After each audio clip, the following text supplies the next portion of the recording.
The NFL offseason is here and draft season is underway, so you're going to be flooded with recaps of drafts past and the winners and losers.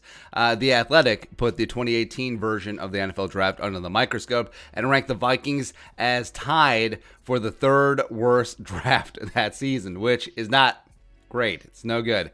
Only the Saints and the Chiefs were worse. That was the year that the Saints traded up for a lot of assets for Marcus Davenport, and then the Chiefs also took Breland Speaks. It wasn't good. The Eagles were also tied for third worst.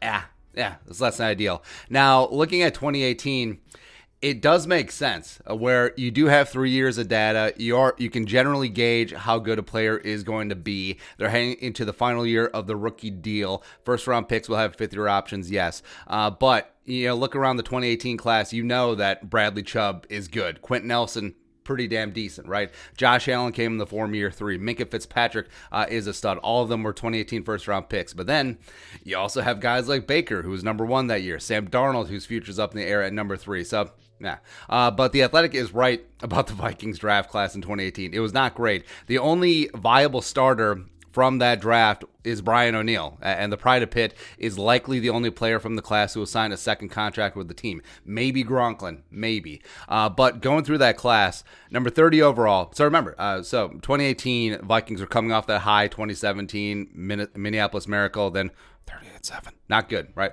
But 30 overall, they took Mike Hughes. Loved him at UCF. Phenomenal return guy. And they should have taken Will Hernandez at. Maybe, but if they took a guard at 30, you're telling me that they're going to sack up and double down on offensive line and take Brian O'Neill at 62? Probably not. Probably not. Tough. Injuries with Mike Hughes. ACL in 2018, robbing him of a nice little start to his rookie year. And then just a myriad of neck injuries have really complicated things. Might be his last chance of season. I don't see him picking up his 5th-year option. And yeah, they're going to move on with life. They already have a bunch of other really good young cornerbacks. And again, maybe return specialists? Question.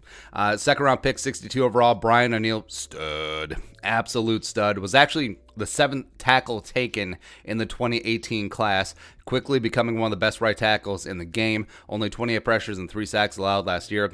Should be in line for a pretty fat ass extension. Get that. 4th round, so Jalen Holmes, who came in as a tweener. It wasn't really an edge, wasn't really a defensive interior guy, was never a full-time starter at Ohio State, but you do like the intangibles, was a nice leader for the Buckeyes, but hasn't really panned out. Now, he did step up to a degree in the absence of Danielle Hunter. He worked his way in at that left defensive end spot, got a lot more time in year 3, but still only has 1 career sack and never really took full opportunity that he had last year. So we'll see. A 5th round, so Tyler Gronklin, coming into year 3 last year, was pretty damn solid. He came on quite a bit. 19 catches, a $194, and a touchdown in 2020. Bright future. I think that Gronklin and Irv could be the future of the tight end position for the Vikings, depending on what happens with Kyle Rudolph, who's probably going to be cut or traded this offseason. Yeah.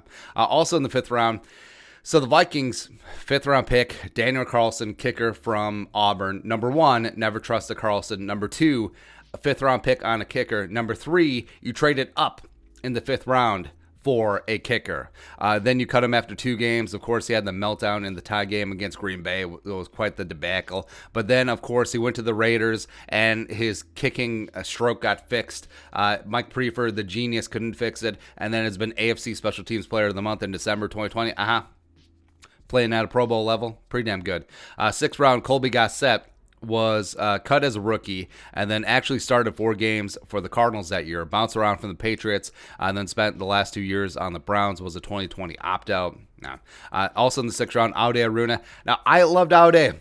Coming out of Tulane, was another length athletic project for Patterson, former basketball player, tore his ACL in the preseason and was never the same, and now is out of football. And then finally, Devonte Dowd. Speaking of ACL, so Devonte Downs had mid-round talent, but fell to the 7th because he tore his ACL late during his final year at Cal, but was a solid special teams linebacker for a year, spent the last couple seasons with the Giants, and has been playing some special teams there. But yeah, looking at that class, it's not great. It's not great. Like, if you take Brian O'Neill away from the equation, like say the Vikings went a different direction, didn't pan out, they would be dead last.